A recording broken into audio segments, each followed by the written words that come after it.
Alright, Shalom. First off, give all praise, honor, and glory unto Yahweh, Ba'Shem Yahweh Shai, Ba'Shem Makar Kadash, double honors to the apostles and elders of GMS, salutes and honors to the elect, all the brothers across the four corners who are enduring in truth and in sincerity, and the women and children who follow.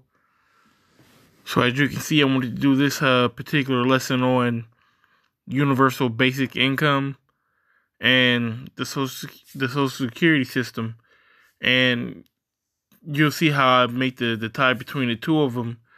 But just want to start off with basic income, or as you can see, it's also called universal basic income. Citizens' basic income in the United Kingdom, basic income guaranteed in the United States and Canada, or basic living stipend, or universal demogrant. It is a periodic payment delivered to all on an individual basis without means, test, or work requirement. So basically, it's a specific amount of money delivered to every citizen. Okay, so what they're trying to do, and matter of fact, I'll just go to it right now. This guy right here, Andrew Yang, he's running for president in 2020. All right, this dude is he's a gook. I don't know if he's Chinese or Japanese, but I'll let him explain it. He can do it a lot better than I can. Let me see. Mr. Yang, your signature policy is to give every adult in the United States $1,000 a month, no questions asked. That's right. I think that's like $3.2 trillion a year. How would you do that? Sorry? How would you do that? Oh, so it's difficult to do if you have companies like Amazon, trillion-dollar tech companies paying literally zero in taxes while they're closing 30% of our stores. Now, we need to put the American people in position to benefit from all these innovations in other parts of the economy. And if we had a value-added tax at even half the European level, it would generate over $800 billion in new revenue, which combined with the money in our hands, it would be the trickle-up economy from our people, families, and communities up. We would spend the money and it would circulate through our regional economies and neighborhoods, creating millions of jobs, making our families stronger and healthier. We'd save money on things like incarceration. Let me pause this real quick. And before we go into the universal basic income and finish this off, I want to go into the Social Security aspect, because this is actually more of a solution, in my opinion, to Social Security than the other way around. So I'm gonna show you what I got here on the Social Security. The very first time I learned about the existence of Social Security, one thing was made abundantly clear. Social Security is in trouble. That's right. Social Security's doomed status has been the fodder of news anchors and cable pundits for so long that many people don't even question it.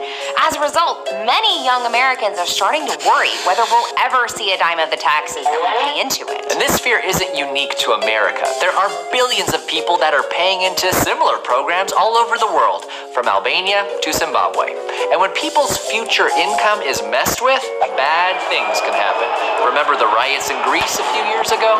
So is Social Security an income source? Exactly. People do riot and get out of character, so to speak, when it comes to their money. People ain't playing. Okay? And as old boy said, and you'll hear him say, there's a lot of jobs that are being lost. Trump came in, he actually took out a lot of jobs in like the coal mines and the factories. A lot of people lost jobs. All right. So what they're trying to do, they're trying to supplement that. But just wanted to make that point. Let me before I keep going on, finish this video. We should count on in retirement, or should we just kiss those dollars goodbye and hope our grandparents enjoy it while they can?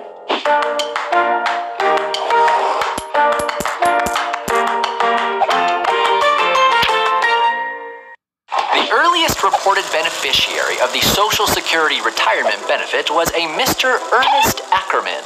A retired motorman from Ohio, Ernest applied for a one-time lump sum benefit of 17 cents the day after Social Security program began. Considering he only paid 5 cents into the system during that single day, I'd say he made out all right. In the decades since the And that's a system that's already from the jump set up to fail. If he put in 5 cents and he got 17 cents, that's 3 times as much as he paid in, he's getting out. All right, you can't, that's a terrible business model that can't be sustained, which is why Social Security is going to crash, the dollar's going to crash, and there has to be something to come in after. And that's where we're going to get into with the universal basic income, but we're going to keep on playing this. program has expanded to touch more Americans' lives than any other government program, with 169 million people paying in and 61 million receiving benefits. Instead of the lump sum payment Ernest and his peers received, the program promises retirees an income for as long as they live, presuming they paid in long enough. In 2019, the average Social Security retirement benefit is $1,461 per month. The maximum benefit you can collect is $2,861 a month, and in order to receive any credit, you're required to earn at least $1,360 per quarter for 40 quarters, aka 10 years. With so many lives and dollars on the line, it's no wonder that people tend to panic when they hear reports that the Social Security Trust Fund is set to run out of money. According to the trustees report, funds for retirement benefits are currently set to be depleted in the year 2034. So, was your Uncle Jim right all along when he blamed that president he doesn't like for stealing the funds from our retirement? Are we all going to end up eating cat food in our golden years? That is highly unlikely. For starters, Social Security was designed to be a pay-as-you-go system. That means current workers' tax payments go to pay current retirees. This is different than something like a corporate pension. Company pensions go into a big investment pool and need to be funded in advance just in case the company later goes out of business. But in 1984, President Reagan made some big changes that resulted in the program bringing in more money than it paid out, and this excess stockpiled into what became known as the Social Security Trust Fund. One of the most popular myths surrounding Social Security is the belief that somebody, Congress, George Bush, Barack Obama, raided the coffers of this fund. This is a false statement. The nearly $3 trillion surplus that the trust fund accumulated over the past 3 decades hasn't been stolen, raided, or pilfered. It's been invested. Rather than earn 0% interest on your retirement savings, the trustees decided to invest in special issue bonds from the Treasury, which earn an average interest of 2.9% per year. Bonds are technically a form of borrowing, but it's a long way from the federal government pillaging your retirement. So why are so many people worried about the future of Social Security? Well, Americans are living longer and having fewer children. Right now, 14% of the population is over 65. By the year 2080, that number will grow to 23%. That means more people drawing from the system and fewer people paying in. The year 2018 was the first time in 34 years that the program actually paid out more than it took in. That can only go on for so long. The trustees currently predict the fund to be completely empty by 2034. So what happens if nothing changes by then? Is it back to cat food? Thankfully, the whole system doesn't crumble once the trust fund runs out of money. That's because the system is still primarily pay as you go, and current taxes will be able to take care of most of the benefits. Retirees would continue to get benefits, but they would have to be reduced. Taxes from those future workers will only be able to cover 79% of retirees' benefits when the money runs dry. While that's not awesome, it's nice to know that if we don't make any changes, you can still count on a check. It'll just be 20 to 25% reduced by the time you retire. The good news is that we still have 15 years to create a solution to rising life expectancies and lower birth rates. That's where basic income comes in. Because if they're reducing it, from $2,000 to $1,600, and we all know that cost of living isn't going down, cost of living is going up. So that $1,600 is going to go a lot shorter than it would right now. You know, when I was a kid, you know, you can go to the store and get a bag of chips for 25 cents. Now that same bag of chip is damn near $1. It's like 75 cents, 80 cents, or 2 for $1.50 or something like that. So you're not giving me more chips. Okay, it's just it costs a lot more to make that chip now. Cost of living is going up. So they're gonna cut their check and by 20-25% and charge everything, or charge 20 to 25% more for everything. That's a 50% difference. So what can they do? What can they really do to supplement that? Now let's go back to what this guy was saying. Let's start this video back over. United States, $1,000 a month, no questions asked. That's right. I think that's like $3.2 trillion a year. How would you do that? Sorry? How would you do that? Oh, so it's difficult to do if you have companies like Amazon, trillion-dollar tech companies paying literally zero in taxes while they're closing 30% of our stores. Now, we need to put the American people in position to benefit from all these innovations in other parts of the economy. And if we had a value-added tax at even half the European level, it would generate over $800 billion in new revenue, which combined with the money in our hands, it would be the trickle-up economy from our people, families, and communities up. We would spend the money and it would circulate through our regional economies and neighborhoods, creating millions of jobs, making our families stronger and healthier. We'd save money on things like incarceration, homelessness services, emergency room health care, and just the value gains from having a stronger, healthier, mentally healthier population would increase. He's trying to preach a utopia. That's what he's trying to do. He's trying to make it sound really sweet for everybody. Hey, you know, like me, everybody gets $1,000 a month.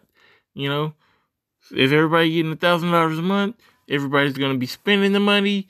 The businesses will get better. The economy's going to rise. You know, people will start making small businesses, this, that, and the third. But let's look at it for what it really is. And we know what the scriptures say. We know what the economy's doing right now. The economy's about to crash. The dollar's about to fall, about to fold. Okay, so what happens when that happens? Okay? Just be real. We know what's going to happen. They're going to bring in that chip. And when they bring in that chip and they bring in this universal basic income, if you want this, now, you know, not to say that this is exactly what's going to happen, but this is a very viable situation. That the dollar crashes, you know, everybody is getting this universal basic income. Say, you know, this guy gets elected and everybody's getting their $1,000 or whatnot. Now the dollar crash. Now, if you want to keep they going off a new system. The new system is the chip. Now, if you want to keep your $1,000 a month, you got to get this chip. You know, you got a family of 3 adults in the house. That's 36 racks a year. Even 2. Bam, you and your wife. All right, that's $24,000 a year. You think she ain't gonna want to keep that money? They gonna want you to take that chip. That's what this is leading up to. Okay, this is how you make that pot so sweet, is that that you can't say no. But the elect gonna know to say no. But let's finish this video. Let them talk. Increase GDP by $700 billion. This is a move that we have to make, particularly as technology is now automating away millions of American jobs. It's why Donald Trump is our president today, that we automated away 4 million manufacturing jobs in Michigan, Ohio, and Pennsylvania, and Wisconsin. And we're about to do the same thing to millions of retail jobs, call center jobs, fast food jobs, truck driving jobs, and on through the economy. Sir, if I get to understand a little bit better, so you're saying $1,000 a month for everyone over 18, but a value-added tax, so you can spend that $1,000 on value-added tax?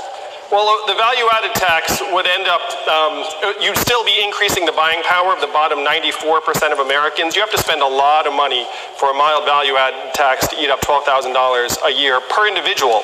So for the average family with 2 or 3 adults, it'd be $24,000 to $36,000 a year. Okay. Okay, so that's what he's saying. An extra $24,000 to $36,000 in every American household. Which, who couldn't, just be real, who couldn't, benefit from that?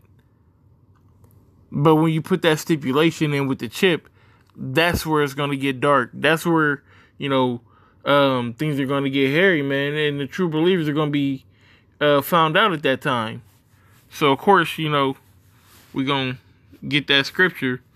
Revelation 13 and starting at 9. If any man have an ear, let him hear. He that leadeth from the captivity shall go into captivity. He that killeth with the sword must be killed with the sword. Here is the patience and the faith of the saints. Okay? Oh, Slakia. This is off of,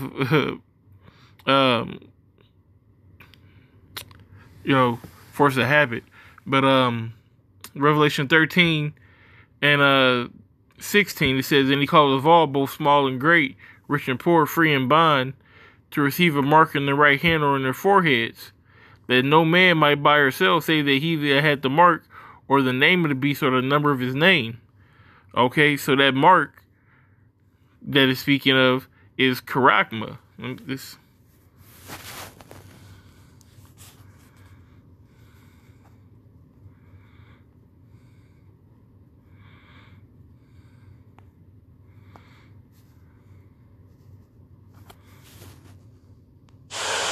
Strong's G 5480.